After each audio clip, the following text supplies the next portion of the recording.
Então vamos lá, agora tá certinho. Bom, senhores, então boa noite. José Carlos, que também tá aqui com a gente, Vinícius. A gente vai começar então a nossa reunião de hoje de Brasília. Nós estamos aqui no grupo de Brasília, começando aí o segundo semestre, né? Justamente agora em agosto. Opa, cadê ela soltou? Segundo semestre agora em agosto. A gente vai ter mais quatro, a gente vai ter mais três encontros além desse, tá? Então a gente vai tratar nesse segundo semestre aí de um pouquinho de literatura, vamos dizer assim, não literatura periférica, mas eu queria chamar mais de literatura complementar, né? Ou até mesmo de junta, né? Para a gente poder pegar alguns detalhes aí sobre outras literaturas e complementar, principalmente com a questão do texto bíblico. E essas literaturas a gente vai tratar aí de alguma coisa, não, de muitas coisas, principalmente relacionada à mitologia, tá? Só que mitologia, como o pessoal daqui de Brasília já conhece bastante, que a gente já falou em outros momentos, mitologia não é historinha inventada, tá? Inclusive a gente vai tratar da definição do que é mito, do que é mitologia e tudo. Então, não é esse conceito, entre aspas, moderno que a gente tem. Ah, isso é só um mito, não. E a gente vai tratar de muito mito, mas não é desse mito de historinha inventada, né? E, bom, vamos começar então, antes da gente começar efetivamente, vamos começar fazendo oração, e aí a gente já inicia a nossa reunião de hoje. Vamos orar. Senhor, graças te damos por mais um dia que você tem nos dado. Te damos graças, Senhor, pela vida de cada um que está aqui nesta noite, para aprender um pouquinho mais da tua palavra. Te damos graças, Senhor, pelas vidas que estão aqui e por aqueles também que não puderam estar aqui por qualquer motivo. Nos abençoe, abre os nossos entendimentos e fica conosco. É o que nós te pedimos e já te agradecemos. Amém. Bom, senhores, para começar essa conversa nossa nessa parte mais mitológica, eu convidei o Chuamba, e é literalmente do jeito que tá o nome dele escrito. Inclusive no meu celular tá escrito Chuamba com X. É claro que não é assim que se escreve, mas para facilitar o meu alemão, né, que é tão bom, né? Então a gente já dá uma portuguesada, inclusive no alemão, né? Então o Chuamba tá com a gente hoje aqui para comentar um pouquinho, um pouquinho entre aspas, né, para comentar com a gente aí sobre questão de mitologia. Então ele trouxe alguns autores que eu acho bastante interessante nessa interface entre teologia cristã e outras conexões que a gente pode fazer, porque assim, estudar texto bíblico é, entre aspas, fácil, né? Agora, a gente entender o que está no texto bíblico apenas com texto bíblico já é difícil, mas se a gente utilizar outras fontes, né, isso acaba nos ajudando um pouquinho mais para entender algumas coisas, tá? Então o Chomba está com a gente aqui hoje justamente para tratar é, é, dessa temática envolvendo alguns autores como Michel Eliade, Joseph Campbell, que são autores interessantes. Eu li algumas pouquinhas coisas dele e aí o Chamba vai trazer muito mais detalhes pra gente, tá? Então, aí, Chamba, fica à vontade. Logo de cara, obrigado por ter aceitado o convite pra gente conversar um pouquinho sobre isso. E aí você fica à vontade para se apresentar, para dizer de onde você veio, o que que você faz aqui, para onde é que você vai. Então a gente já começa com perguntas filosóficas, tá? Então pode ficar à vontade. Gente, boa noite. Eu que agradeço a oportunidade, né, o Alexandre. Ele perguntou no grupo, então, sobre alguns autores. Eu sou, na verdade, da área das artes, mais parente do bar. Acho que é Olha, perto, hein? bem de longe, bem de longe. Mas saiba que essa família, Schwambach, né, a pronúncia alemã, ela é relativamente grande lá na Alemanha, aqui no Brasil também. Meu parente mais ilustre é o Carlos Germano Schwambach, do goleiro, ex-goleiro do Vasco. Enfim, eu sou da área das artes, leio bastante nessa área, lecionei por vários anos para ensino médio, ensino superior, um pouco essas disciplinas de música e artes. Depois acabei, por conta de algumas questões da minha vida, assim, me interessando mais por teologia, e fiz um bacharelado também, e nesse bacharelado, o meu TCC, eu, até por conta da proximidade que eu tinha com a BC2 e das discussões, livros que estavam sendo lançados, né? Por exemplo, esse aqui, que é o livro do Walton, e outros livros que eu já tinha algum conhecimento aqui sobre Gênesis, eu resolvi fazer esse TCC unindo um pouco essa minha curiosidade que eu tinha sobre os mitos, né? E tentando vincular os capítulos 1 a 3 de Gênesis. Então, esse é o motivo de eu ter me oferecido para estar aqui com o grupo. Eu não venho como um expert na área de mitos, eu venho como um cristão que busca nessa literatura um suporte para a compreensão do texto bíblico, e daí, na verdade, a partir disso, para a própria vida, né? As duas referências que eu vou trabalhar mais hoje, eu até passei, acho que por engano, para o Alexandre, são dois livros. Um do Joseph Campbell, que é Mito e Transformação, né? Este livro aqui. Uhum. E o outro do Mircea Eliade, que é Mito e Realidade. Tá? Eles são dois livros que eu gosto justamente porque eles são, ao contrário de algumas outras obras desses autores que são muito, muito, às vezes, específicas, quando você pega a Jornada do Herói, pega um enfoque, Máscaras de Deus, Os Mil Faces, não sei do que e tal, às vezes eles pegam coisas muito específicas, ou são aquelas obras gigantescas, tipo dicionários de mitos, que são obras monstruosas em vários volumes, contendo mitos, mitos, mitos e mais mitos, né? Se torna um trabalho assim praticamente de perito, assim, né? De erudito na área. Mas eu creio que o cristão pode e deve se apropriar de algumas dessas coisas para enriquecer a sua leitura bíblica. Então eu vou iniciar aqui um compartilhamento.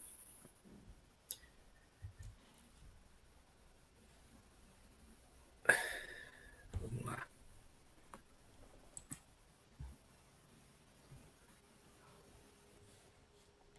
Aí você está.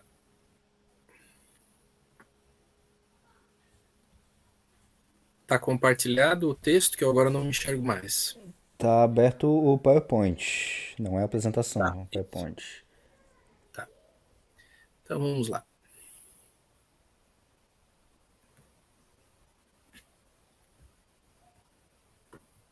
Aí, agora sim. Ok. Então, assim, a minha fala é pensar um pouco, né, no que esses autores trazem em termos de cosmogonias e de que forma isso pode enriquecer a maneira como eu leio Gênesis, em especial os capítulos 1 a 11, mas assim, a partir disso, vários outros livros da Bíblia também podem ser enriquecidos, né, com esse tipo de abordagem. O Alexandre falou sobre definições de mito e a partir do Eliade, ele já dizendo que é a menos imperfeita, ou seja, é difícil você achar uma concordância entre os diversos autores, né? Eu gostaria de colocar o que ele conceitua como mito, até para a gente ter um ponto de partida para as outras reflexões. Então, o Eliade diz assim: o mito conta uma história sagrada, ele relata um acontecimento ocorrido no tempo primordial, o tempo fabuloso do princípio. Em outros termos, o mito narra como, graças às façanhas dos entes sobrenaturais, uma realidade passou a existir. Seja uma realidade total, o cosmos, ou apenas um fragmento. Uma ilha, uma espécie vegetal, um comportamento humano, uma instituição, é sempre, portanto, a narrativa de uma criação. Ele relata de que modo algo foi produzido e começou a ser. Ele complementa dizendo: descreve as diversas e algumas vezes dramáticas irrupções do sagrado ou do sobrenatural no mundo, que realmente fundamenta o mundo e o converte no que é hoje. Que o homem é o que é hoje, um ser mortal, sexuado, cultural. Isso vem de Mito e Realidade na página 11. Eu destaquei algumas coisas, né, que são recorrentes nessa abordagem dos mitólogos, por assim dizer, né? Esse tempo primordial, basicamente, o mito tem essa referência a um tempo constituinte. Além disso, os personagens desses enredos são, em geral, entes sobrenaturais. Aqui, claro, podem ser heróis, né? Ou deuses, aqui com D minúsculo.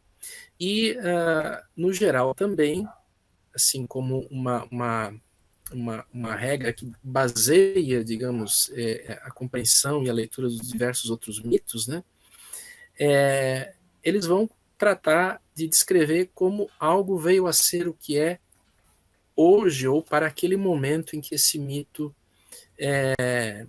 passou para o papel, digamos, para a forma escrita.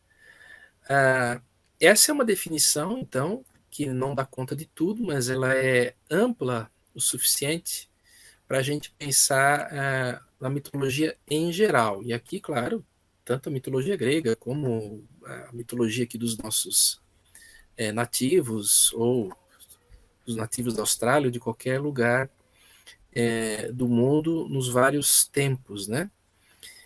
Além disso, eu creio que é importante sempre, quando a gente fala de mito, já logo acoplar essa ideia do rito, mito e rito, duas palavrinhas até com rima, né? Eu estou aqui com um livrão, esse está só na minha fila de leitura, do Julian Rie, que é um pastor belga. Isso aqui não é raça de cachorro, né? É um pastor que é da Bélgica. Mito e rito, as constantes do sagrado. Nós não podemos desvincular uma coisa de outra. Ou seja, a repetição do mito e dos ritos centram o indivíduo, né, na perspectiva da mitologia, ou seja, permitem o seu equilíbrio, viver a sua existência sabendo o que é, aquelas perguntas, o Alexandre estava brincando ali, né? De onde viemos, por que estamos aqui, para onde vamos, né? Os mitos centram o indivíduo nessa, através das respostas que os mitos oferecem a essas perguntas. O rito é justamente a representação do mito, ou seja, ao participar de um rito, participa-se diretamente do mito, fala Campbell, aí já é o Mito e Transformação, página 21. E eu aqui já ligo, porque com o nosso culto aqui, pensando agora mais o nosso em termos do Ocidente, da igreja, pelo menos a forma como eu conheço o culto, ou a missa católica, né? Ele revive os passos da vida de Cristo, a paixão. Muitos vitrais de muitas igrejas exatamente vão colocando o passo a passo, né? O nosso culto também é um rito e a gente revive também, de certa forma, o evangelho. Também outro ponto importante aí nessa primeira etapa é pensar justamente nas funções do mito. E todos os autores eles vão assim um ao encontro do outro, né? O Eliade, por exemplo, diz: a principal função do mito consiste em revelar os modelos exemplares, um pouco redundante, mas enfim, de todos os ritos e atividades humanas significativas, tanto a alimentação, o casamento, quanto o trabalho, a educação, a arte ou a sabedoria. E aqui eu acho que não cabe, mas a gente esmiuçar, mas você pode encontrar aí até livros para crianças. Eu usei alguns desses livros de mitos, né? Porque eles, interessantemente, aqui, por exemplo, mitos de criação, né? Porque eles contam os mitos inteiros, né? Vários mitos inteiros dos vários lugares do mundo. E aí você pode encontrar por que tal civilização em tal ilha se alimenta de tubérculos, ou por que o casamento tem que ser feito dessa forma, ou por que a tribo, ou enfim, aquele povo se veste de determinada forma, né? Por que essa questão do tempo primordial, da origem? E aqui a gente pode traçar até um paralelo com aquelas primeiras pinturas rupestres, né? Nas grutas de Lascaux, por exemplo, Conhecer a origem de um objeto, de um animal ou planta, equivale a adquirir sobre eles um poder mágico, graças ao qual é possível dominá-los, multiplicá-los ou reproduzi-los à vontade. De certa forma, essa ênfase em voltar a uma origem, em conhecer esse tempo primordial, um tempo forte na linguagem do Eliade, envolve algum controle, né? E aí também envolve a questão de centrar o indivíduo. Veja, essas perguntinhas que o Alexandre falou, né? De onde eu vim? Por que estou aqui? Para onde eu vou? Nessa sequência. A primeira pergunta, eu creio, ela é a base para as outras duas, né? Diz Campbell, portanto, o mundo é um labirinto para quem não tem um mito. E os autores são enfáticos em dizer que todo mundo seguia, na verdade, por um mito. Os povos, em geral, se guiaram por um mito. Nós, cristãos, temos, de certa forma, assim, entre aspas, o nosso mito, mas aqui, claro, nós temos que entender bem o sentido da palavra mito. Continuando, e já engatando essa ideia no tempo primordial, aliás, um dos títulos de dos livros do Eliade, né, o mito do eterno retorno, é sempre um retorno à origem. Como eu disse, está implícita essa ideia de o domínio, conhecer a origem é dominar algo. A ideia implícita é a primeira manifestação de uma coisa que é significativa e é válida, e não de suas epifanias sucessivas. Não é o que o pai e o avô fizeram, mas seus ancestrais nos tempos míticos. O tempo primeiro é tempo forte. O tempo de lá até as epifanias não é forte o suficiente. E essa recitação dos mitos nos ritos, né, beneficia a comunidade inteira, e os autores falam os vivos e os mortos para alguns nativos e primitivos nas sociedades arcaicas. Enfim, isso para colocar justamente essa ênfase que sempre se tem na origem, no que significa conhecer essa origem e no eterno retorno a essa origem. Ainda pensando nisso, e já tentando agora aproximar um pouco mais da questão do Gênesis, né? No Antigo Oriente Próximo, também, como em outros, como em todo o mundo, eu diria, a partir do que eu li, se sentia necessidade de renovar periodicamente o mundo. Na Mesopotâmia, o combate entre Marduk e Tiamat era ritualizado. O Enuma Elish era recitado no templo, que é um mito babilônico da criação. Veja, essas histórias nos seus cultos, da mesma forma como a gente vai no culto ler nossa Bíblia, também esses povos, né, a partir de suas religiões, tinham lá os seus mitos e eles eram recitados, relembrados. Aliás, um dos grandes pecados, né, em relação em muitos povos é justamente o esquecimento. O esquecimento em muitos lugares, né, para muitas civilizações equivale inclusive à morte. Eu trouxe um trechinho do Enuma Elish. Ele a versão que eu tenho aqui tem umas 20 páginas, né, uma história extensa.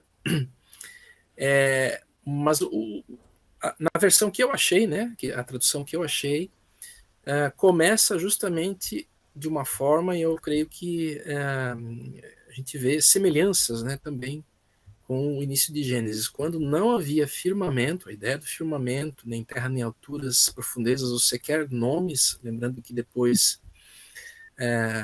Adão e Eva vão governando, co-governando e nomeando, né, a criação.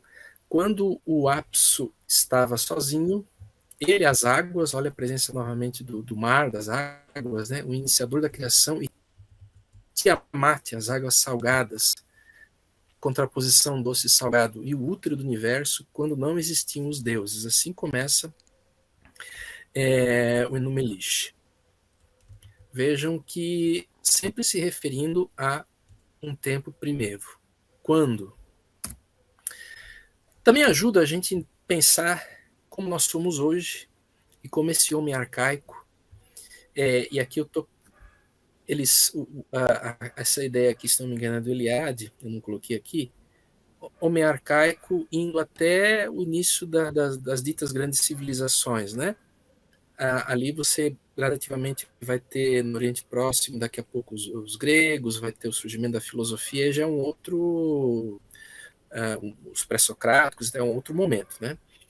Mas nós nos consideramos hoje, a partir do iluminismo, enfim, da Renascença, como frutos da história. Nós somos o que somos hoje no Brasil também, porque fomos colonizados por portugueses, tivemos diversas invasões de outros povos e hoje continuamos dominados enfim, pelos Estados Unidos ou qualquer outra história que se queira contar, mas enfim, o Brasil é hoje, nós somos hoje de uma forma porque a história conduziu a que assim fosse.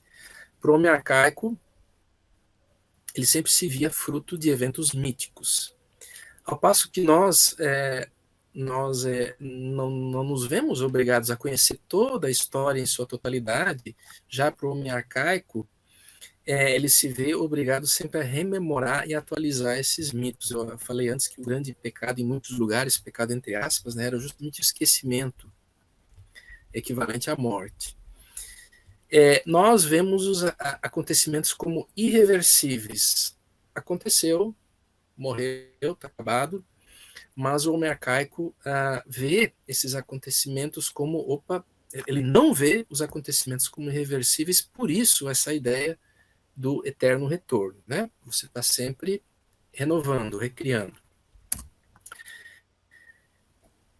Aproximando mais um pouquinho, antes de entrar definitivamente na questão do Gênesis, é interessante a gente pensar, aqui baseado em Eliade também, a diferença entre que você pode encontrar entre as cosmogonias e os mitos de origem. Não são as mesmas coisas, né? A cosmogonia é também um mito de origem, mas ele é mais específico. Todo mito de origem de algo pressupõe e prolonga a cosmogonia. Ou seja, a cosmogonia é um modelo para toda espécie de criação. Não significa que o mito de origem copie a cosmogonia, mas o reaparecimento implica a existência de um mundo. Todo mito conta e justifica uma situação nova que não existia desde o início do mundo. Por isso, alguns mitos começam com a cosmogonia, bem como o Gênesis. Você pode ter um mito, então, que conta por que tal alimento é importante para uma sociedade. Esse é um mito de origem, ou porque o homem é da forma que é e se reproduz da forma como se reproduz. Mas, muitas vezes, isso vem depois, justamente, de uma cosmogonia que daí, obviamente, é a origem do cosmo. Veja, vamos voltar um pouquinho aqui. Se fôssemos continuar aqui no Enumelish, nós vimos, porque esse é um mito de criação babilônico, né? Eu acho que eu tenho ele aberto aqui. Isso é um mito babilônico da criação. Se nós fôssemos prosseguir aqui, iríamos passar por algo semelhante à árvore do conhecimento do bem e do mal, mas bem no começo você tem algo quando não havia firmamento, né? Você está partindo, como no Gênesis, de algo que não tinha forma e que a partir daí, ou seja, o útero do universo, o próprio cosmos está sendo criado. Depois, mais adiante, que outras coisas vão acontecer, outras origens vão sendo destacadas. Vou voltar aqui. Bom, aí a primeira pergunta, a primeira parte. Como isso ajuda a ler o Gênesis, né?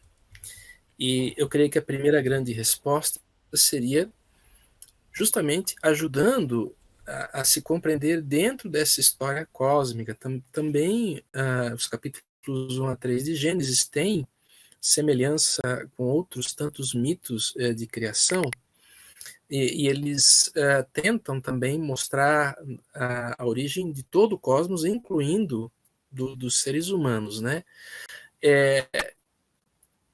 Então, a gente, como cristão, eu acho que não precisa nem supervalorizar todas essas histórias, mas não menosprezar elas como auxiliares na compreensão da nossa fé, das nossas origens, e também como constituintes, ou como, digamos assim, influências do próprio texto bíblico.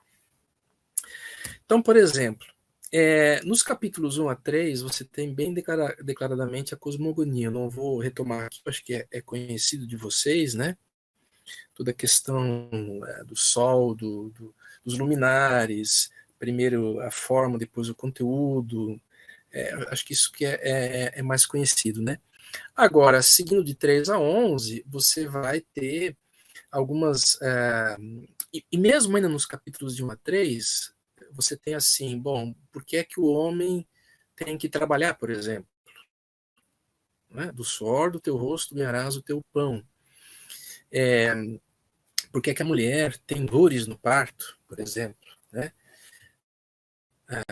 Novamente, mostrando essa questão de como viemos a nos reproduzir da forma que nos reproduzimos. Mas se você segue adiante, você pode perceber a origem do bem e do mal. Você tem o dilúvio, que é novamente um retorno.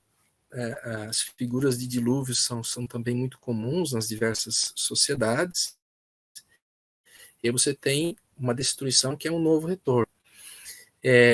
Novamente um casal sobrando, alguns sobreviventes, como há muitos outros relatos, que mostram por que uma sociedade, por que vai dividir as tribos depois de um jeito, de onde que surgiu.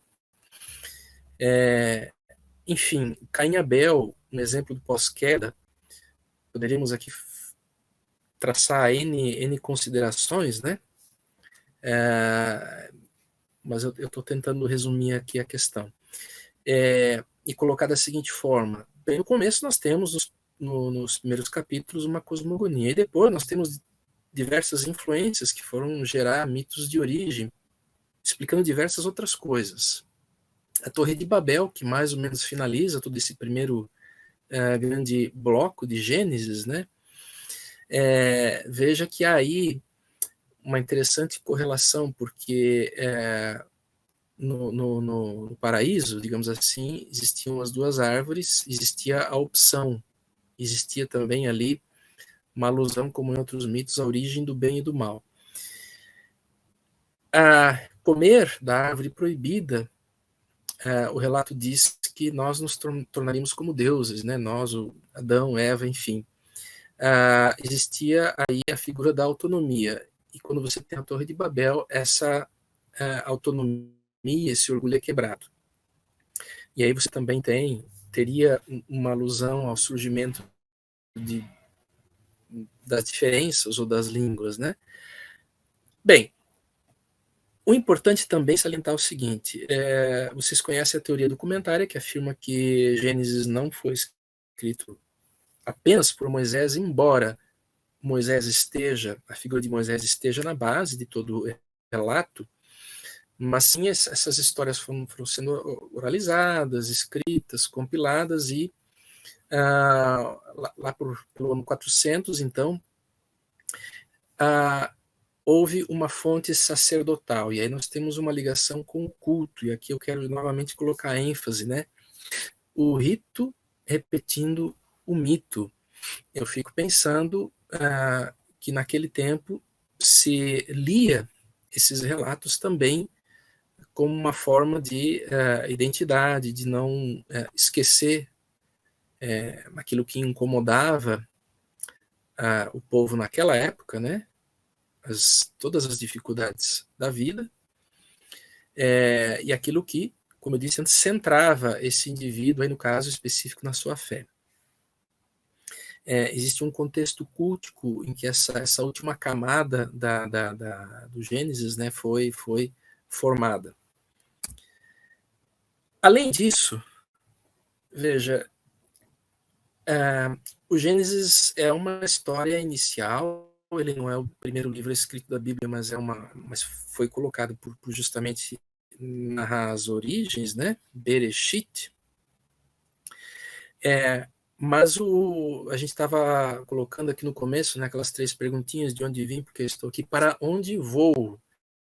Essas perguntas se amarram. A cosmogonia, obviamente, vai permitir uma compreensão melhor da escatologia. E também é assim nos diversos, na literatura mítica, né?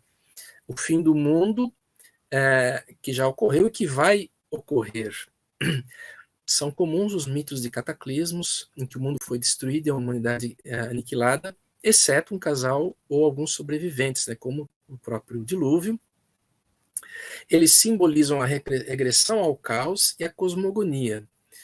Existe em muitos povos um sistema mítico ritual do Ano Novo, né, em projeção gigantesca. Quando você tem aquela questão aí, o Alexandre depois pode comentar isso muito bem, os dias mais longos e mais curtos, o ciclo das estações que já eram percebidos por essas civilizações, e aí aplicando isso numa proporção maior, você teria o início e o fim. E aqui, no caso da fé cristã, nós percebemos também que o Gênesis está ligado depois das perspectivas ao escatom, ao fim e à literatura apocalíptica, né?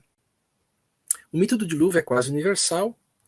Em muitos está relacionado com falha ritual que colorizou o ente supremo, os pecados dos homens. Em geral, são, porém, independentes do Ano Novo, pois esse simboliza a regeneração periódica e não a aniquilação do velho mundo.